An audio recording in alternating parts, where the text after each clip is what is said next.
Hi, my name is Chris Pallotta. I'm the Executive Director at the Valley Shore YMCA. This is the weekly video newsletter for December 8th, 2014.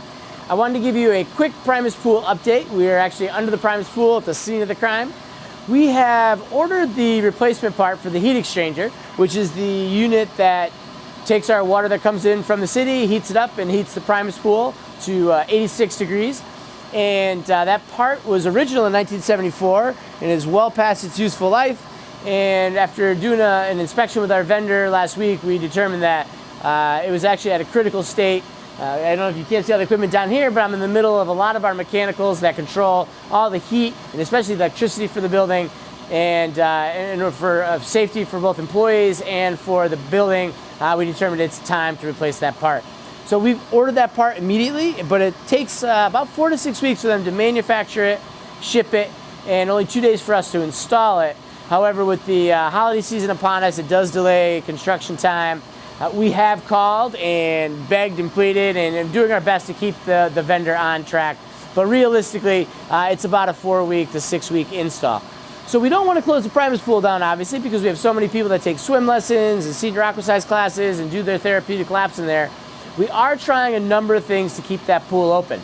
It will take about 3 or 4 days for us to really get a sense of how well we can maintain that pool temperature. Our goal is 84 degrees. Without an actual heat exchanger, there's probably no way we can maintain the pool at 86 degrees. But 84 degrees is certainly a couple degrees warmer than a lot of facilities that only have one pool. It's certainly comfortable enough for swim lessons and a lot of our water fitness classes. But I realize for folks that really like to float and do slow stretching and those type of activities in the pool, it is going to feel a little bit cooler than you like. But we like to think it's better than actually closing the pool down. And so we're working really hard by changing the air temperature. We're trying a couple different options to get hot water into the pool manually. And we've got a couple other tricks up our sleeve to make sure that we're doing everything we can to keep the pool open. We have talked to a few folks about the idea of maybe switching the pools, and that will be something we'll consider. But the challenge for us is actually keeping the pool heated at all. And so if we can get to 84, which we're at 83, 84 right now, we think we'll be just fine for the next 6 weeks. So we'll keep you posted. Again, we're working on it. We know it's an important issue, and so please bear with us over the next couple days in particular, as the temperature is likely to fluctuate a little bit as we try and find a good Band-Aid from now until the new heat exchanger is in.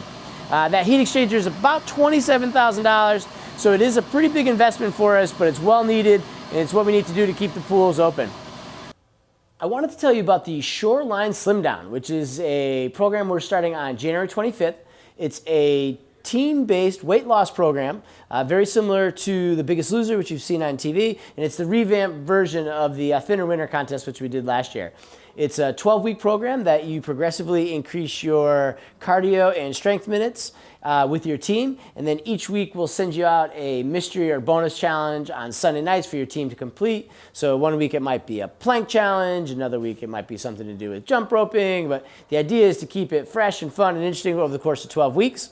The team with the largest percentage of body weight loss will actually win great prizes. We're getting Fitbits, which are those really cool gadgets you wear on your wrist, which track your miles and your sleep patterns and your calories burned. And the top male and female finishers get a $100 gift card to Amazon.com. It's a fantastic program. Check out our website. We'll have the link at the end of the video at the Shoreline Slimdown, or you can follow us on Facebook, of course. Also, if you have come into the building over the past week, you'll notice that we're in the middle of our wrap-up campaign for our annual campaign. Our goal is to raise $10,000 this week to help subsidize scholarships, fund programs like Hope is Power for cancer survivors, make capital improvements like the Prymas Pool, and fund operations. We have been in existence since 1917, and our building was built in 1974. We've had more than 10 million visitors since then. So just kind of imagine what your house would look like after 10 million visitors. So not only do we need help for updating the building, we need to do the things that we do that make our YMCA a special place. So please continue to support the Y and consider making your contribution this week if you haven't done so already. If you have contributed, thank you very much. I'd like to thank Tina Wera and Claudia Uline for all the great work they did in the lobby, and it certainly looks like a winter wonderland. So thanks to both of them. On a different note, would like to acknowledge and recognize one of our longtime members, Tom Merola, who died 3 weeks ago. Tom was a longtime YMCA member who was an avid triathlete and a basketball player, and he loved lacrosse and sailing, and really was just a great member of our YMCA family.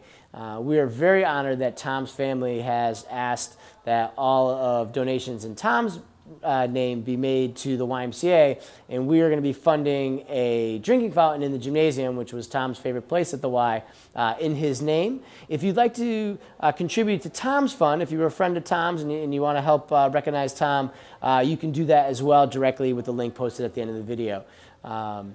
So thank you for Tom's family for thinking of us. We miss you, Tom.